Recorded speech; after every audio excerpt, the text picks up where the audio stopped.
Trading itu bisa kita ibaratkan seperti lari jarak yang sangat panjang, dan modalnya itu adalah pernapasan kita. Jadi ketika lari sangat panjang, kalian bisa mengelola pernapasan kalian, kalian bisa sampai ke arah tujuan. Tapi kalau kalian tidak bisa mengelola nafas kalian atau tidak bisa mengelola modal kalian, kalian akan berhenti di depan atau di tengah-tengah. Kemudian kalian harus tarik nafas lagi atau kalian harus deposit lagi. Jadi di sini pastiin kalian harus berhati-hati. Pemikiran kalian jangan trading saya ingin cepat dapat uang atau mendapatkan keuntungan 200% dalam 1 bulan. Saya ingin cepat kaya di trading. Itu bukan, karena ingat, ketika kalian ingin mempercepat prosesnya, kalian bakalan kehilangan uang banyak. Kalian akan bernapas dengan banyak-banyaknya. Ingat, banyak yang DM saya itu kehilangan 1,5 M, 200 juta, 400 juta, yang paling banyak itu 400 juta ke atas. Saya yakin itu tidak 400 juta full masuk ke forex, jadi 40.000 masuk ke forex langsung, itu kelihatannya enggak. Jadi analoginya gini, dia masukkan 10 juta dulu, kemudian gagal atau kehilangan uangnya semua, kemudian dia memasukkan uang lagi lebih gede, katakanlah 50 juta. Saya ingin mengcover tadi yang gagal, dan gitu terus menerus sampai dia kehilangan 1,5 M. Kenapa kok saya tahu? Karena saya dulu juga seperti itu. Saya masukkan uang pertama 1 juta, kemudian 5 juta, 10 juta, 100 juta, kemudian 200 juta, kemudian saya total ternyata kehilangan 400 juta lebih. Kita nggak sadar, tapi lama-lama oh banyak juga. Padahal kalau dibeliin tanah atau gimana itu lumayan, tanah, saham itu bisa lumayan daripada kehilangan di forex. Jadi trading itu bagaimanakah kita bisa bernafas panjang sekali sampai bisa menyentuh goalnya. Yang kedua, trading di sini itu bukan kompetisi.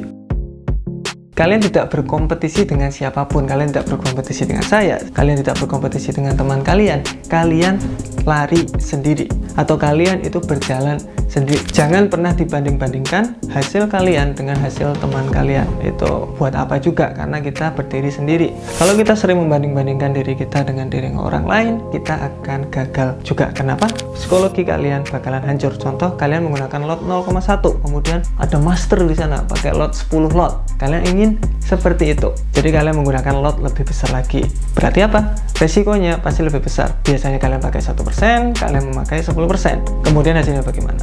Kemudian hasilnya bakalan gagal. Jadi pastiin kalian itu jangan berkompetisi dengan siapapun. Trading ya trading aja sendiri. Kalau ingin masuk forum ya masuk aja ke forum, tapi ya trading sendiri. Jangan berpikir orang lain, karena itu akan menghancurkan trading kalian. Trading gagal, kehidupan kalian pun juga bakalan runyam.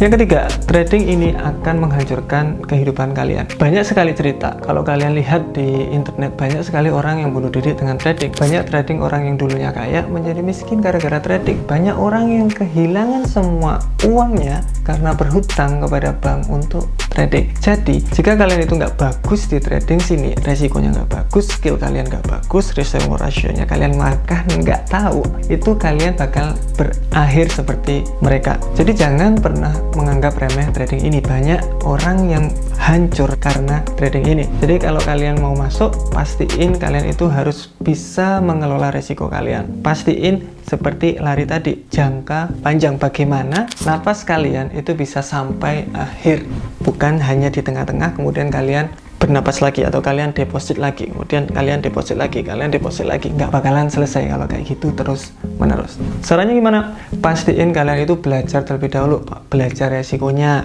pastiin money managementnya itu 1-2%, kemudian risk and reward ratio-nya itu minimal 1:2, jangan 1:1, agak susah nanti. Kemudian develop technical analysis skill, jadi belajarlah itu technical analysis. Banyak sekali di video-video kita juga banyak sekali technical analysis video, itu belajar di situ gratis.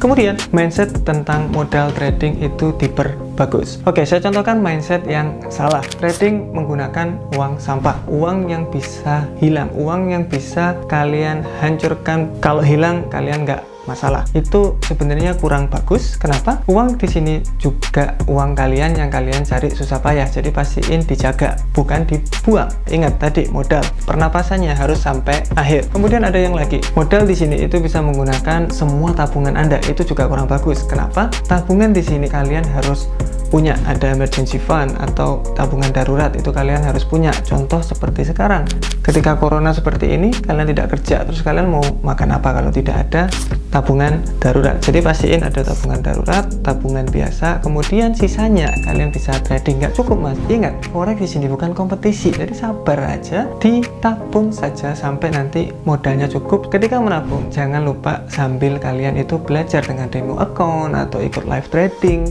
dan lain-lain. Itu lebih bagus daripada kalian uang kecil kalian masuk ke market. Kemudian risk and reward itu penting. Nah, ini yang saya dulu tuh nggak tahu kenapa risk and reward itu penting. Di sini kalian bisa lihat win rate untuk profit itu sebenarnya hanya 35%, atau kita bulatkan aja 40% win rate. Kayak katakanlah 10 kali trading, 6 kali gagal, 4 kali untung, kalian masih make money, kalian masih bisa profit lumayan besar di forex. Kok bisa? Dengan risk and reward. Kita contohkan aja, stop loss itu 20 pip, atau ketika kalian gagal itu kalian gagal $10, ketika kalian untung untung $20. Kekecilan mas, jadi besarin lagi kalau kalian modalnya besar. Katakanlah modal kalian 100 juta, berarti setiap kali gagal kalian gagal 1 juta, setiap kali untung kalian untung 2 juta. Itu terus menerus secara konsisten. Mas, saya ingin konsisten. Ya konsisten pula dong caranya, nggak amburadul sekarang pakai resiko 1%, lihat video YouTube lain pakai 10%, kalian pakai 10%, lihat yang lain pakai stokastik, kalian pakai stokastik. No, pakai risk and reward yang konsisten.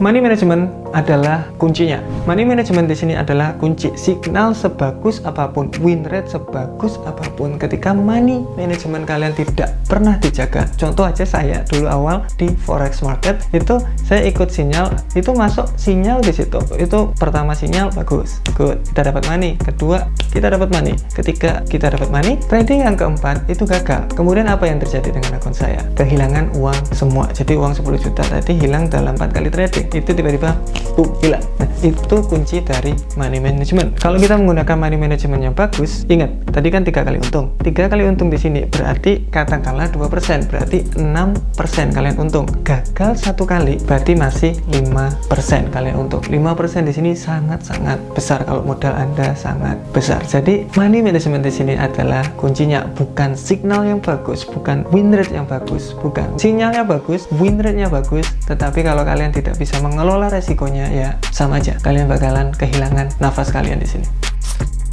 Modal cukup itu juga penting. Kenapa? Ketika kalian mau masuk ke forex atau masuk ke trading, kalian modalnya itu kurang cukup. Berarti kalian tidak bisa memaksimalkan trading kalian. Contoh, trading ini menggunakan 100 pip. Modal saya hanya $100. Berarti resikonya kalian harus tinggiin. Ketika resiko ditinggiin, kemungkinan kehilangan uang itu juga semakin tinggi. Forex di sini itu sebenarnya bukan high reward, high return, tapi forex di sini itu resikonya kalian yang tentukan sendiri. Kalau kalian ingin risknya kecil, ya berarti rewardnya kecil. Kalau kalian ingin resikonya besar, berarti ya rewardnya besar. Jadi kalau dibilang forex adalah high risk high reward, sebenarnya juga enggak juga, karena yang menentukan resiko itu Anda. Jadi modal berapakah yang cocok untuk trading? Modal yang cocok di sini adalah 500 dengan maksimal resiko itu 2%. Dengan maksimal resiko 2%, kalian bisa trading dengan 100 pip maksimal stop loss. Oke, jadi 500 di sini. Maksimalnya ya terserah kalian berapa. Jangan tanya saya kalau maksimalnya, tapi minimalnya adalah 5 juta rupiah.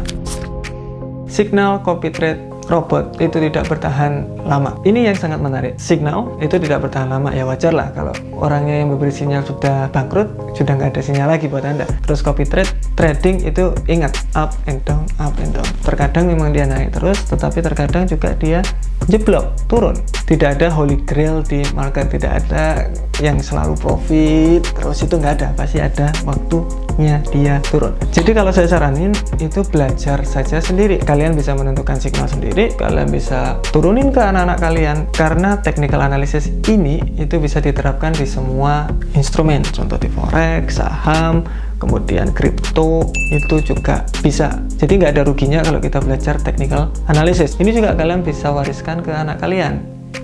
Ayo kita belajar technical analysis, karena ini ilmu yang bagus buat kita belajar. Jadi itu, ingat, signal, copy trade, robot itu tidak bakalan bertahan lama. Kalau saran saya, contoh robot, kalau kalian sudah mendapatkan uang kalian atau sudah BEP, ambil saja, sisanya biarin dia grow up. Seperti Bitcoin, kalau kalian sudah mendapatkan modal kalian, ambil dulu modalnya, kemudian biarin yang lainnya. Jadi gitu, ambil dulu modalnya, sisanya ya biarin. Just relax. Trading di sini memang membutuhkan pemikiran yang tenang, bukan terburu-buru. Ketika kalian gagal 3 kali, kalian masih ingin masuk ke market, itu jangan. Kalau kalian memang gagal 2-3 kali, ya sudah, berhenti untuk hari ini, besok lagi. Nggak ada yang menyuruh kalian itu trading terus-menerus. Juga kalian itu tidak berkompetisi dengan siapapun, jadi relax saja. Sekarang gagal, oh ya besok aja, besok lagi. Setelah kayak gitu, kalian berpikir, kalau saya gagal terus bagaimana? Ini kok minus-minus terus? Ingat, kalian tidak perlu 100% untung di market. 80% nggak perlu. Kok 80%? 50% pun kalian nggak perlu untuk profit di market ini. 40% saja, you will still make money. Jadi gagal ya sudah, besok lagi. Gagal lagi, ya besok lagi. Ketika untung, semuanya bakalan ke cover. Oke, jadi just relax. Kalau emang kalian masih berpikiran, ketika kalian masih ada masalah, keluarga, dan lain-lain, ya stop aja trading. Nggak masalah, stop aja sekarang. Oke, besok lagi. Karena sekarang lagi nggak enak saya pemikiran saya. Besok aja. Tidak ada yang membuat kalian harus trading terus-menerus setiap hari. Itu tidak ada. Ingat, trading itu bukan kompetisi. Jadi santai aja and just relax. Ini yang terakhir, itu just trading. Ini sebenarnya yang sangat menarik. Kenapa? Just trading di sini, kalian tinggal trading aja. Oke, kalian udah tahu money management, risk management, skill juga sudah lumayan. Jadi ya udah, trading aja. Kalian hanya tinggal menunggu waktunya. Lah, win rate-nya masih belum bagus, sudah, trading aja. Nanti jam terbang kalian yang akan menentukan bagaimanakah insting untuk trading forex. Karena trading forex itu juga membutuhkan insting. Kalian melihat double bottom, melihat double top, kalian melihat end shoulder, itu nggak bisa kalau kalian itu tidak trading terus-menerus atau tidak mempunyai insting untuk membaca chart. Itu tidak bisa. Jadi kalian harus just trading. Money management bagus, risk and reward bagus, you gonna still make money. Jangan khawatir. Kalau kalian masih berpikir bagaimana saya mendapatkan uang di sini, itu pemikirannya. Money management bagus, risk and reward bagus, skill saya oke, berarti skill di sini akan bisa terbentuk atau instingnya bakalan bisa terbentuk itu secara berkala. Ingat, forex itu bukan jangka pendek. Skill ini nggak bisa hanya 1-2 bulan kalian terbentuk, tapi kalian trading terus-menerus selama berapa tahun, itu instingnya bakal keluar. Kalian juga nggak memerlukan win rate yang besar kok untuk menang atau untuk profit di forex market ini. Jadi just trading. Kalau dua tadi sudah oke, risk management dan money management sudah oke, tinggal kalian itu menunggu waktunya saja. Kalian hanya trading aja, profit sedikit nggak masalah, trading aja, nanti profit bakalan mengikuti di belakangnya. Saya berharap psikologi trading ini bisa membantu Anda, karena itu membantu